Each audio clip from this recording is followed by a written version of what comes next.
Okay. Good afternoon. Hey, hey. All right, a couple things for you all at the top, and then we'll get going. So in an hour, President Biden will meet with leaders of the International Longshore and Warehouse Union, which represents 22,000 workers at West Coast ports, and the Pacific Maritime Association, which represents shipping companies. The president will congratulate them on finalizing a new contract, which was ratified with overwhelming support from union members. He will also recognize the work of Acting Labor Secretary Julie Su, who helped reach an agreement. The contract covers 29 ports, including the ports of Los Angeles and Long Beach, which handles 40% of our nation's cargo containers. It guarantees a 32% pay increase over 6 years. The president will also discuss his administration's progress strengthening America's ports and supply chains. Thanks in part to the work of the President's Supply Chain Distribution Task Force, we've seen supply chains unsnarl. Our ports moved record cargo levels over the last 2 years. We have overcome the massive supply chain problems that increased prices around the world, and east-west ocean shipping prices have plunged nearly 90%. That's all helped lower inflation. And thanks to Bidenomics, we are working our infrastructure and supply chains even stronger. The bipartisan infrastructure legislation law, or I should say law, is making significant investments to modernize our ports. The Ocean Shipping Reform Act is cracking down on foreign shipping companies to lower prices for goods. And the CHIPS Act and Inflation Reduction Act are strengthening our supply chains for things Americans use every day. Today, Russia launched a new wave of air strikes against the people of Ukraine, killing at least 16 people and wounding dozens more. These brutal Russian attacks underscore the importance of continuing to support the people of Ukraine as they defend their territory against unprovoked, unjustified Russian aggression.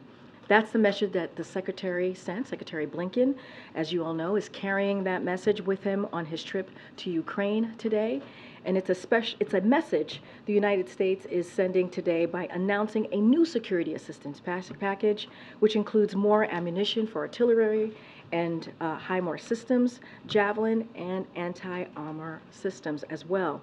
Tank ammunitions for Abrams tanks, which will be arriving in Ukraine soon. An air defense system to help Ukraine protect its people from airstrikes like those they faced today. The Kremlin could end this war at any time by withdrawing its forces from Ukraine and stopping its brutal attacks.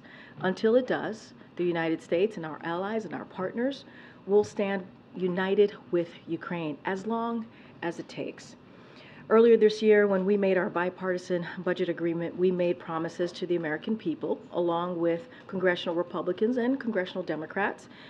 Unfortunately, House Republicans, unlike Senate Republicans, are considering breaking that explicit promise due to demands from extreme members of their party. Breaking this promise would inflict painful cost on the country, making troops and Border Patrol agents work without paychecks, hurting our economy, and undermining our ability to fight high-stakes, real-life crises like fentanyl and natural disasters. As part of this unity agenda, the President Biden is urging Congress to provide $800 million in emergency funding to fight fentanyl trafficking and counter the deadly substance being illegally imported from China. Congressional Republicans are on record talking about the urgency of fighting fentanyl. Now is not the time to set us back. It is time to fight that and to keep their promises. We should all work together to give the DEA, the Border Patrol, and Department of Homeland Security the anti-fentanyl funding President Biden is seeking so that we can save lives. Remember, real lives are at stake here. And finally, I know folks are have this question, so I'm going to preempt the questions. Hopefully, your first question on this: the president tested negative for COVID-19 this morning. Following negative tests on Monday night and also yesterday, he is not experiencing any symptoms, which of course is a good thing. The First Lady is doing well as well, and she remains in Delaware, which is also a good thing. The CDC guidelines recommend, as I said before, as you all know, a combination of masking, testing, and monitoring for symptoms. The president is doing all that he can, of course, in consultation with his physician, and so he's keeping with the CDC guidelines, as you all know. Okay. Thank you. You did preempt my first question. Oh, good. That's good. But on that, will he be testing again tomorrow before he boards a flight, and will he be testing in India and Vietnam? So I don't have any timeline on his testing cadence. I can tell you that he'll be doing that regularly, as in consultation, as I've said before, with his physician. And we've been pretty transparent on letting you all know when he's tested. We shared that on Monday, we shared on Tuesday, and certainly we shared that today. And so we will certainly let you know what that will be. But we've been very clear, all travelers who are going to India will be tested, including the president. As I mentioned, the president was tested today and tested negative, which is a good thing. We're happy to hear that. Secondly, the vice president gave an interview to my EP colleague, Chris McGurk, today, and she told Chris that all those responsible for the effort to overturn the results of the 2020 presidential election and the ensuing violence must be held accountable, even if that means former President Trump. In short, does the president agree with those sentiments? So let me just step back for a second, just try to go beyond or past the headlines for a moment, because I think it's really important.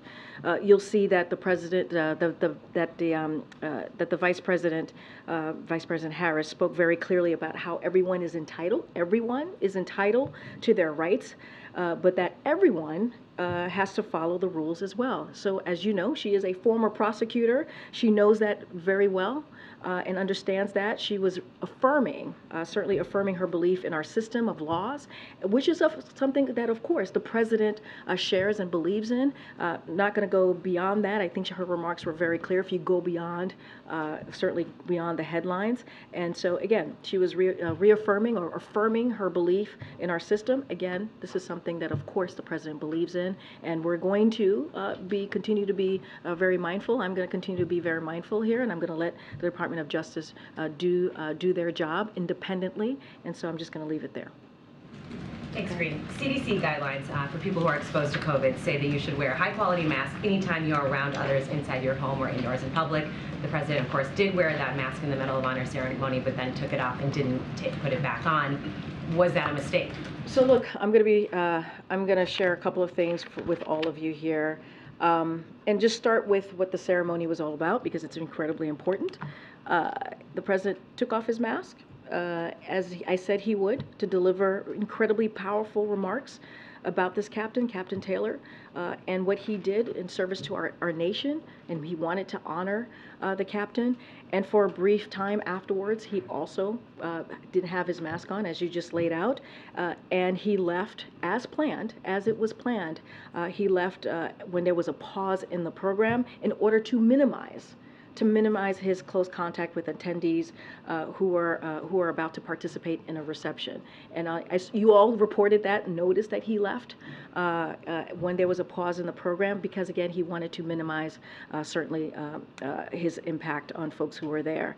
And so look, we have to take this all into context. I think it's important that we do this. We are in a different phase, right? As we have said many times with COVID, this is kind of going on the third year of coming out of this pandemic. We believe we're in a very strong position to continue to fight COVID. And this is not new. People know what it's like to have COVID, know what it's like during this time. I think what's the most important is the president tested negative a couple of hours before this event. He tested negative yesterday. As I just mentioned, he tested negative on Monday. He tested negative today. He has no symptoms. And I think it's important to also look at the context as well. And for a brief moment afterwards, yes, he did have his mask was not on. And then when the program paused for a moment, he stepped out. But he didn't put it back on. Is he out of practice? Is he like so many Americans? Look, what I can say is we got to put this all in context. Afterwards, we planned for the president to leave when there was a pause in the program, so that it would minimize him being in the room. He did just that. And I also would want to add is before the event started, the president spent a good amount of time with the Captain Taylor, and his family, and everybody was masked because he wanted to spend that quality, important time hearing from this hero, hearing his stories, and really thanking him one-on-one, and also with his family around him.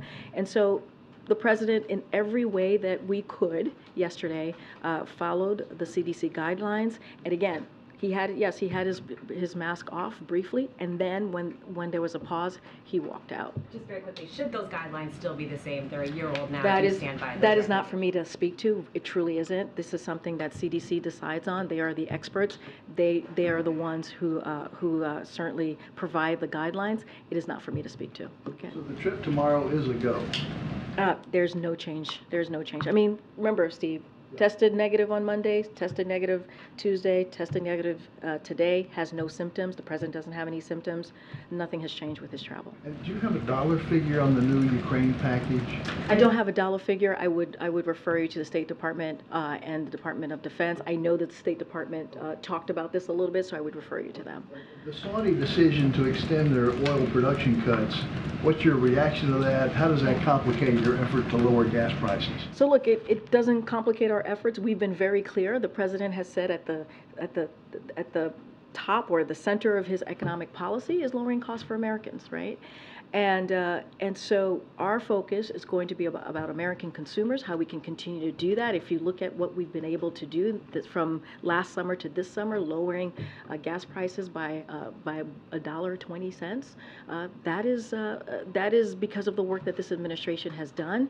And so we're always going to be focused on what steps we can take to continue to lower prices for Americans. That's why last week was so important when we talked about the first 10 drugs, that first tranche of drugs, pharmaceutical drugs that Medicare is going to be able now to negotiate, right? Another way coming out of the Inflation Reduction Act, one of those key provisions to make sure that we continue to lower costs for Americans. That's going to be our focus. And is Brett McGurk going to bring this up while he's meeting with Saudis this week?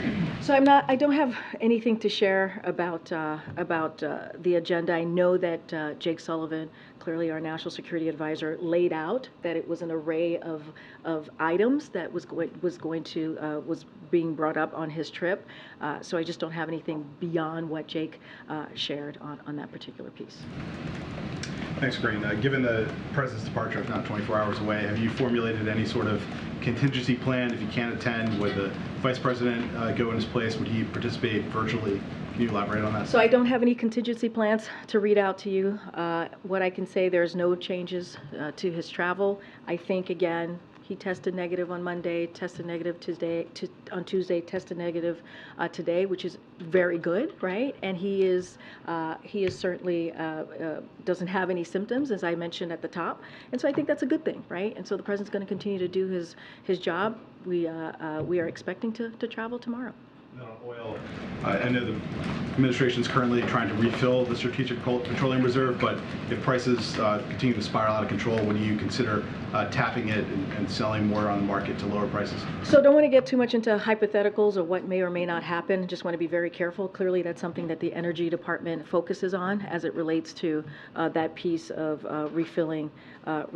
So just not going to get ahead of what the Energy Department might do, and so I'm just going to leave it there. And lastly, on the auto workers strike, or potential strike, the president is going to talk today. He's talked many times about being the most pro-union president in U.S. history. So would he rule out invoking the Taft-Hartley Act to stop a strike, or if the auto workers do decide to invoke a strike on September 14th? Again, not going to get ahead of hypotheticals. Look, the president truly believes in collective bargaining, right? And one of the things that I think, if anything, what this event that we're about to see the president speak at should show is that it works, right? You have the West Coast ports. They came together and they were able to come to an agreement in a good faith way. They came to the table, and that's what the president wants to see. And so he's optimistic that that's going to be the way forward, that they're going to come to an agreement. But again, he believes in collective bargaining. Not going to get ahead, not going to get into hypotheticals from here. But doesn't take away the support that this president has for the union, as he's had, not just as president, but as vice president and as senator. Okay, Garen. Thanks, Karine. Today is the funeral service for Angela Carr, one of the 3 victims of the Jacksonville murders. I know the president said that he did not reach out to the family because one of the families did not want to be contacted. Has that changed? Has there been any additional communication with the family or with the community in Jacksonville? So I don't have any calls to read out to you at this time. I would refer you to the powerful words that the president said when he was in Florida on Saturday. He ended his remarks while he was there on the ground, of course, dealing with another tragedy, right, of folks who lost so much in a rural area after Hurricane Idalia hit. But he wanted to make sure while he was in Florida that he spoke to the people of Jacksonville, and he talked about where we are as a country and how everybody needs to step up to fight back and speak out against what we're seeing, right? Against these hateful attacks. And so that's the president is going to continue to do that. He's going to continue to be incredibly forceful and speak against this type of hate. And when you're silent, you're complicit. You heard that directly from this president. I don't have any calls to read out at this time, but if those calls do happen, certainly we would share that with all of you. Sure. During the president and vice president's meeting with civil rights leaders on the anniversary, the 60th anniversary of the March on Washington, there were requests for the United We Stand Summit to be brought back, to be brought to Jacksonville in particular. Have there been any preliminary conversations about that? And more broadly, does the White House believe that there should be legislation, perhaps an anti-Black hate crime similar to the anti-Asian one that was signed in 2021? Or does the White House believe that the laws in the book, including the Anti-Lynching Act, is sufficient to address the rise of anti-Black hate crimes? So there's a couple of things that you just asked me there. The first thing is there has been preliminary discussions, conversations with the organizers of the summit and us, so clearly, or the civil rights leaders, I should say, on the summit. Don't have anything to share at this time but we're looking at when we could have this, a date. I can't speak to Jacksonville, don't have a locations about Jacksonville, but certainly there's our initial conversations happening. As it relates to the anti-lynching bill or any other piece of legislation, don't have anything to announce. But look, let's not forget, and I know you've reported this, the anti-lynching bill took decades upon decades to get to where it got passed, and the president was able to sign it. It took a long time to get that piece of legislation. A lot of hard work was put into getting that done, and so it's an important piece of legislation. As it relates to anything additional, I just don't have anything to share at this time. If the president continues to test negative, will he wear a mask in India for how many days? And will he do anything else to change his behavior as he's around so many world leaders? No, it's a good question. Look, as you know, there's about, I believe, a 10-day window, right? Once the person who's in close contact, the president's going to continue to follow CDC guidance. And as I mentioned at the top, that includes masking, that includes testing. The testing is not recommended to be every day for a person who's close contact, and socially distancing. And so we're going to continue to certainly to monitor for any symptoms. He has not had any symptoms for the past three tests, 3 days, if you will. And so we're going to the president's going to continue to move forward in close consultation with his physician. I just don't have anything else to add. So he would continue to mask up then for 10 days past the exposure point. Is that the plan at this What point? I can say is that the CDC, when it comes to the 10 days, the CDC guidelines recommend a combination of masking, testing, and monitoring for symptoms. And the president is going to do all of that in close consultation with his physician, as he has been doing the last 3 days. As I mentioned, tested negative on Monday, tested negative on Tuesday, tested negative today, and doesn't have any symptoms. And then just really briefly, the White House has obviously been pushing Congress to pass a CR. We are coming closer to that end of September deadline. What is the president doing specifically to make sure that that happens? Is he speaking with Democratic leaders? Is he speaking with Republican leaders? So I can say this, and I've mentioned many times our Hill engagement from here with OMB Director and also our Legislative Affairs Office and others, senior level officials here from the White House. And so those folks, as you can imagine, they meet regularly with the President, and they give him updates on budget negotiations. So he is constantly being updated by those staffers. And while I don't have any specific calls to read out, he's in regular touch with members of Congress, as he has, about a numerous amount of issues, and you know, and also in order to keep up on the government-funded process that's going on the other side of Pennsylvania. So I'll say this, his message in private is the same as it is in public, as it has been, as we have been saying as well, which is there's no reason for a government shutdown. It is important for Congress to keep their promise that they made to the American people and do their job. That is it. We've been very clear about that. And, you know, I've said this, and he'll continue to say this as well, when it comes to the government supplemental funding, lives are at stake. These key, important government programs need to continue to be funded. And so we're going to continue to say that. Congress has a job to do. They need to keep the government open. I'm going to go around. Go ahead. Thank you. I wanted to ask you about G20. What's the President's view about the achievement the G20 has done so far under India's presidency? So, look, we commend the Prime Minister Modi, in his leadership of the G20 this year, and we are committed to helping ensure that India has a successful G20 host as they host it this year. And so that's going to continue to be our commitment. During Prime Minister Modi's visit here in June, as you've covered very closely, the President and Prime Minister shared their determination to deliver on shared priorities at the summit. And so the President is very much looking forward to continuing that work with the Prime Minister and other leaders later this week as we head out tomorrow. And when they meet on a bilateral meeting, I think on Friday, what were the main issues to be discussed during that time? So look, we're gonna have more to share as we get closer. Tomorrow we're gonna do a gaggle on the plane on our way out on our way headed to the G20, and I'll have someone from NSC join as well, and who will be able to lay out specifically some more meat on the bones, if you will, on what the G20 is going to look like, especially the first day. And so I'll let that happen, and you'll hear directly from NSC on that piece. But look, you know, we're committed for this to be a successful summit. We'll have more to share certainly on the bilateral with the Prime Minister. I'll see you in a while. Good to see you. House Republicans have just sent a letter to National Archives requesting unredacted records from the office of then Vice President Biden. Does the White House support the transparency on these records? So look, I'm just going to let, I know the White House, my team at the White House Counsel's Office has responded to this. I'm just going to let them deal with that information. I just don't have more to say. Okay. The letter cites email traffic between Kate Bedingfield and Eric Schwerwin, who's a longtime Hunter Biden business associate, in which Bedingfield signed off on quotes that should be used to respond to media inquiries about Hunter's involvement in Burisma.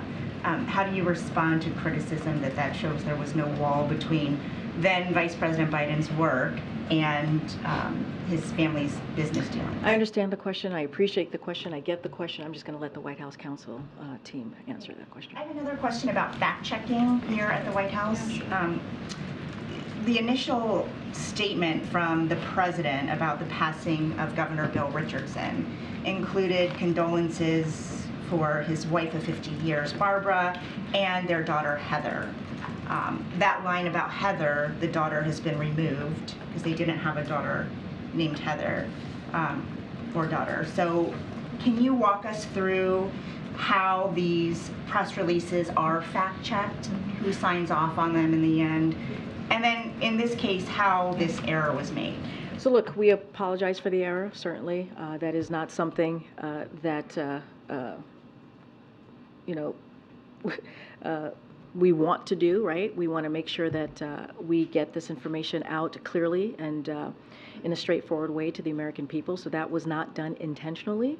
And certainly when we realized that error, it was removed. from the website.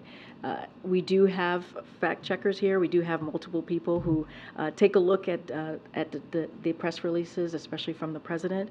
This was just a miss, unfortunately, and we apologize for that miss. And so, again, as soon as we realized it, we removed it from the website. It is, I just want to reiterate our condolences to the family. And I think the president actually spoke, he was shouted a question over the weekend about, I believe on Saturday, about Bill Richardson. He responded to that. And I know Bill Richardson was a friend to the president. And so, again, we apologize for that error. And certainly that is not something that we want to see happen. And it is not a common occurrence, right, that happens from this White House. Has the source of the error been identified and dealt with to prevent it from happening again? We will do our best. What I can say from here and committed to saying from here is that we will do our best to make sure that that doesn't happen again. Again, it was an error. We apologize. I apologize just now, and we certainly remove that, as you just stated, the moment that we realized that error was made. Thank you, Karine. Yeah, thanks, Karine. You mentioned the president's supplemental request earlier and lives being at stake.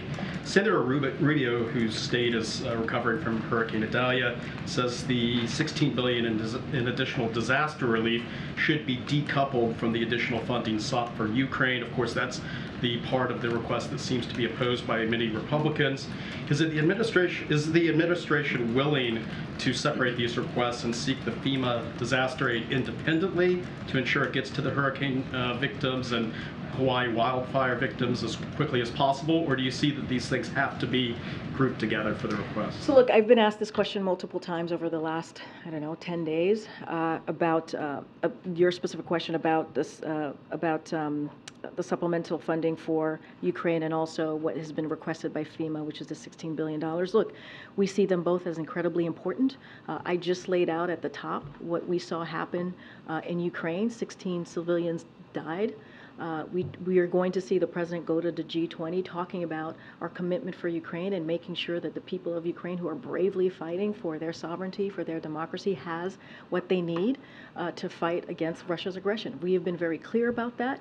We believe that has been done in a bipartisan way, and we have said we appreciate the bipartisanship that has come out of Congress in getting this done. It is important. It is important to help a country continue to fight for their democracy, and so we believe, as United States, this president believes, as a leader, that this is part of our job, right? Part of our duty to make sure that Ukraine continues to fight again for their sovereignty, for their democracy. And look, $16 billion to make sure we've seen, you all have covered what's been happening the last 2 years under this administration, specifically on what we've seen with extreme weather, extreme temperatures, and what that's doing to communities. We were in a rural community on Saturday. The president was there. You all saw what happened in these communities.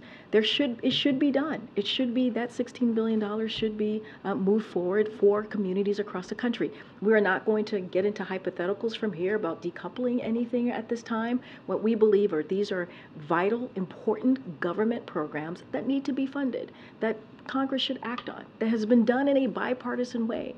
And so that's what we're going to continue to stick to. More quickly get that FEMA funding. Why not do that? I hear your question. I just laid out why each are incredibly important to move forward with. And so our goal here is to get that done. We're having those conversations here at the White House with folks on the other side of Pennsylvania, as I just mentioned, to get this done. These are vital programs. These are vital, important government programs that need to be done. And so that is the message that we're going to be very clear about. And as I said, the president says that privately and also publicly. On the UAW, as the deadline gets closer, does the stance or the position of the administration change? I know in previous labor disputes, for instance, you've invited the negotiators here and tried to hammer out a deal as that deadline approached. Is that something that rises to this level with the UAW and the automakers? I mean, look, we have had conversations. I mentioned Gene Sperling being the lead on having and being part of conversations for us at the White House, which is, I think, incredibly important. We've seen what Julie Su has been able to do, the West Coast ports, as you'll see in less than an hour from hearing from the president. Look, We believe in collective bargaining. I don't have anything else to share. I don't want to get into hypotheticals from here. We believe that,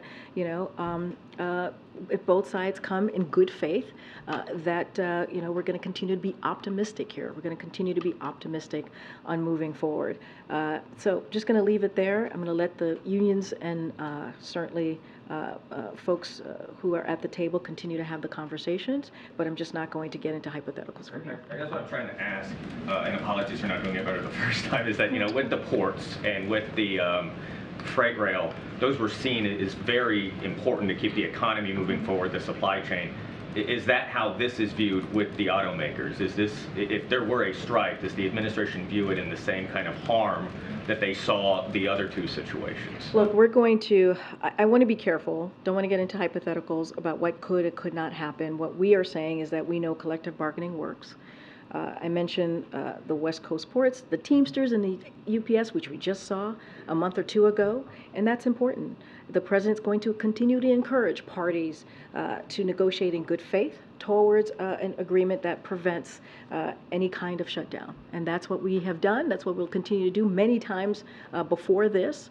And so we're going to continue to monitor the negotiations. I just don't have anything beyond that besides being very clear on how and what the president believes and wanting to make sure that folks negotiate in good faith. Okay, Karen. Thanks. Is the First Lady the only member of the Biden family that's tested positive for COVID? I would refer you to the First Lady's office. I don't have anything further besides, like, if there were close contacts on that side. I just don't have anything else to share besides the First Lady. And to go back to the medal ceremony from yesterday, you said today to my colleague that the president, in every way that we could, followed the CDC guidelines. And you made a point to say that beforehand, when he was meeting with Captain Taylor, he was masked, you could have that time with him. Then why not wear a mask when he was putting the medal around his neck and he was so close to him like that? Was that an oversight by the president? What I can tell you is that the president took off his mask to deliver incredibly powerful remarks about the captain. That was done certainly on purpose, right? Wanting to give him that Medal of Honor, and it's important. It was important to him to speak to the heroics of the captain, and that's what you saw. And afterwards, obviously, he didn't have his mask on, but afterwards, as it was planned, we made sure that when the program was paused, that he was able to leave right after. We wanted to make sure there was a short amount of time that the president was there. And so that's what you saw. And look, the CDC guidelines, as you know, is masking, is testing, and is certainly having close monitoring any symptoms. The president doesn't have any symptoms. He tested negative a couple hours before the event. He tested negative today. I think what's really important is that the president, to put this all into context, that the president doesn't have any symptoms and he's been testing negative. You've emphasized the pause, that he got out of the room to minimize that. But yesterday you had said that he would remove his mask when sufficiently distanced from others indoors. That was not very sufficiently distanced when he was next to Taylor yesterday. So going forward, if he is that close to people over the next couple of days as he goes to these meetings at the G20, should we expect to see him masked if he is engaging with world leaders like that? So the president's going to be masking in this 10-day period. He's going to be masking. He's going to be making sure that he is getting tested regularly, in consultation with, certainly in consultation with his physician, and so we will keep those CDC guidelines. Again, he wanted to make sure he had those really important remarks to share about the heroics and what the Captain Taylor did on behalf of his country. So yes, he took off his mask. But what we made sure to happen is that there was a brief pause. When there was a pause in the program, the president left. So to minimize his impact or his impact towards the attendees who were there. And so that was done on purpose. That was done very purposefully, so that again, he wasn't there for too long. Again, before, and the reason why I mentioned the before piece, because the president saw this to be so important that he did take some time with the captain and his family, and everyone was masked, and wanted to make sure that he did his part as well and was being protective of the family and the captain. Again. Thank you, Karine. We've asked a lot about the president's use of a mask and CDC guidance, but I want to ask about CDC guidance specifically. Because there is, going into the fall, kids going back to school, CDC still recommends universal indoor masking for kids in school, students, staff, and it seems out of step with some of the studies around the usefulness of masks for kids. There was a piece in the Atlantic, and I'll just read you a quote from it. It says, "We reviewed a variety of studies, some conducted by the CDC itself, some cited by the CDC as evidence of masking effectiveness in a school setting to try to find evidence that would justify the CDC's no end in sight mask guidance for the very low risk pediatric population, particularly post-vaccination. We came up empty-handed." So especially with the president going to Congress to ask for more money for a new vaccine and more money for the CDC, should we keep funding these studies if the CDC is not making guidance that follows the results of those studies? Here's what I'll say. We did something that the last administration was incapable of doing, which is putting forth a strategy to really truly deal with COVID-19 and this pandemic. They were incapable of doing that. We put forth a comprehensive plan, and we are now in a different place than we were 2 years ago, a year ago. We're in a much better place to fight COVID-19. And we have the tools, and that includes masking. That includes vaccinations. And as you know, CDC and FDA said they're going to have vaccine by mid-September. And we're going to make sure and continue to do what we have done the past couple of years, is inform folks, let them know that these new vaccines are here, that they have to make sure to take their flu vaccine and also the RSV. All of these things are incredibly important because we know what works. We do. I mean, we know what works. We are in a different place than we were 2-3 years ago. But let me... But the CDC does not seem to be responding to the data. I'll say this, and you're talking about schools. CDC, they're the experts. They use science to come forward with their guidelines, and it is important that we allow them to do their work. And we believe that we are in a different place. And all you got to do is look around. Look around to where we are today and where we are when we first started in this administration. And that's because we put forth a comprehensive plan with tools to make sure that we dealt with the pandemic, that we dealt with COVID in a real way. Let's not forget where we were when the president started off. About thousands of people were dying a day. And so that is like the reality. So clearly something that we have done from the moment that we stepped into this administration to now has worked. And that's because we followed the guidance of the CDC. We let FDA do their work. That's the scientists, that's the experts, and that's why we are in a much better place than we are today. I know you're asking me about data, but all you got to do is look at where we are as a country. I know, and I am looking around, and 16 states don't have any mask mandates. 16 states follow CDC guidance closely for schools. 9 states have banned school mask mandates. There's a patchwork, basically, of yeah, protocols. But here's the thing. And so when the CDC is saying one thing and people are obviously in a better place. Here's the thing. These are guidelines by CDC. These are not mandates. Hold on. These are not mandates. These are guidelines by CDC, what they recommend, what they believe would work. It is up to the schools. It is the decisions of the districts at a level, right, to decide what they want to do with the guidelines that they've been provided by CDC. That's why we always say go to cdc.gov, where you'll get information on how that works. But I do want to say CDC advice for individual and community actions, they're tied to hospital admissions level, and want to be really clear. When you look at that, they are about 93% of the country. And so they have the best information for us. These are guidelines, to be very, very clear. These are guidelines, and it is up to local officials and local leaders to decide how they want to move forward. That's why what you just laid out, it's different. There's a reason why it's different, because they make the decision. I'm going to keep going. Okay. All right, we got to go. Sorry, guys. We'll catch you next time. Next time, my friend.